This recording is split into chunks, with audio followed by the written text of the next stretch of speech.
Alors, parlons peut-être du code pénal, hein, le nouveau code pénal qui a été adopté à l'Assemblée nationale. Quelle analyse faites-vous par rapport à ce code-là? Parce que plusieurs personnes, notamment les journalistes, sont en train de dénoncer, particulièrement un article 497.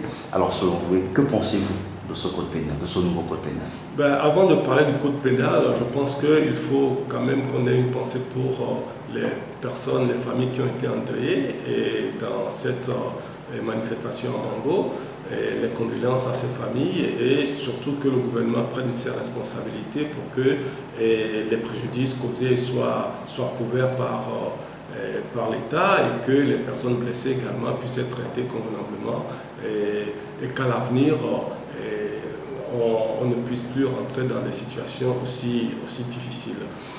Nous avons appris récemment que le gouvernement a suspendu ce projet.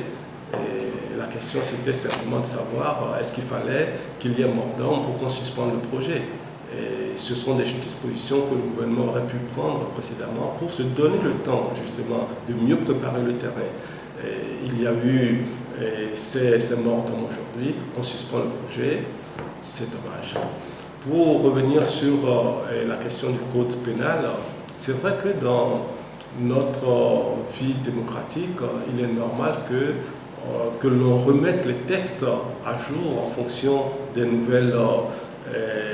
nouveaux types de délits ou de crimes qui sont identifiés dans notre environnement moderne et que ce code ancien qui datait d'il y a près de 30 ans déjà puisse être remis à l'ordre du jour et modernisé. C'est une excellente démarche qui a été initiée. Simplement, on voit que dans cette globalité de l'action du nouveau code pénal, des points de recul ont été identifiés. Et il y en a un certain nombre, notamment cet article 497, si je ne m'abuse, qui traite des publications qui seraient susceptibles de créer le trouble à l'ordre public et qui fait l'objet d'emprisonnement et de répression. Eh bien, le code de la presse qui régit en principe le travail des journalistes est là complètement piétiné parce qu'on offre un instrument à l'appareil judiciaire pour sanctionner avec des peines de prison des journalistes. Et ça, c'est un recul net de notre démocratie. Les acquis que nous avons obtenus à travers ce code de la presse sont aujourd'hui remis aux oubliettes. Et cela nous ramène exactement à ce qui s'est produit pour la Constitution. La Constitution de 92 qui nous a donné un certain nombre d'acquis. Et puis en 2002, on a piétiné cette Constitution, on nous a ramené en arrière avec des modifications déconsolidantes. La démocratie doit avancer par consolidation des acquis, par amélioration des acquis.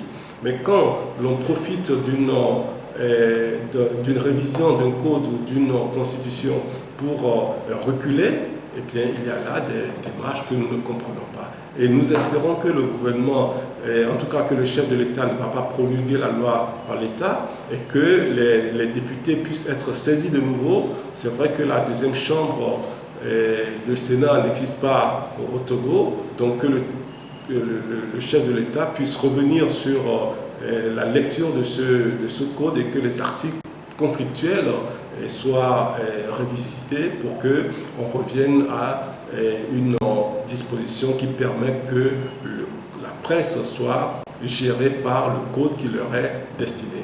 Et c'est déplorable qu'on puisse reculer de cette façon-là, surtout concernant la presse. Alors, tout récemment, le Parti des Togolais a organisé une conférence sur les accords de partenariat économique, les APE. Alors, dites-nous, quel était le but de cette conférence? Pourquoi avoir organisé une pareille conférence?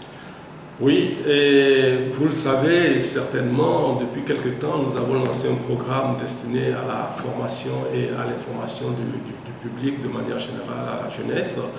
Et c'est dans ce cadre-là que nous avons retenu le thème sur les accords de partenariat économique entre la région de la CEDEAO et l'Union européenne, parce que c'est un accord qui va déterminer le cadre de nos échanges entre ces deux régions-là, la CEDEAO et l'Union européenne.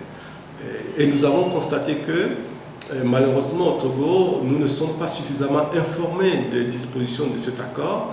Et c'est vrai que l'accord n'est pas encore effectif, il n'a pas encore pris d'effet, mais le Togo l'a déjà signé et les pays vont commencer à le ratifier. Le jour où il sera ratifié, eh bien, il prendra effet et cela va régir nos commerces avec l'Union européenne. Mais si nous ne connaissons pas le contenu de cet accord, comment est-ce que nous pouvons nous préparer à en tirer le bénéfice?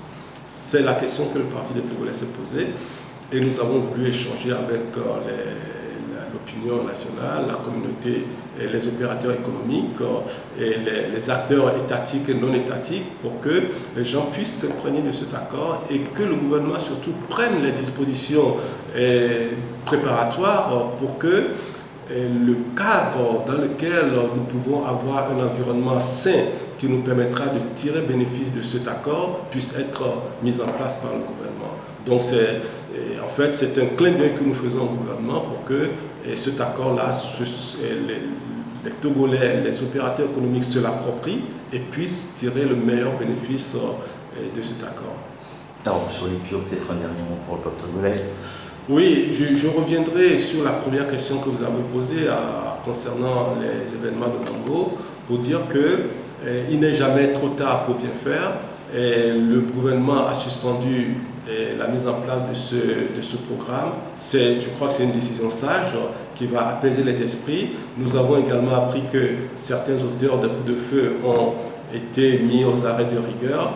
Et il faut espérer que l'enquête qui a été annoncée aille jusqu'à son terme et que l'opinion soit informée des conclusions de cette enquête-là. Et si des responsabilités sont identifiées, on puisse sévir comme la loi le préconise. En tout cas, il faut démontrer aux Togolais, au peuple togolais, que le gouvernement ne s'est pas installé dans une démarche d'impunité et que à l'avenir, les situations comme celles que nous connaissons, nous avons connues à Mango, ne se répètent plus. Monsieur Olympio, merci. C'est moi qui vous remercie et très bonne journée. Merci.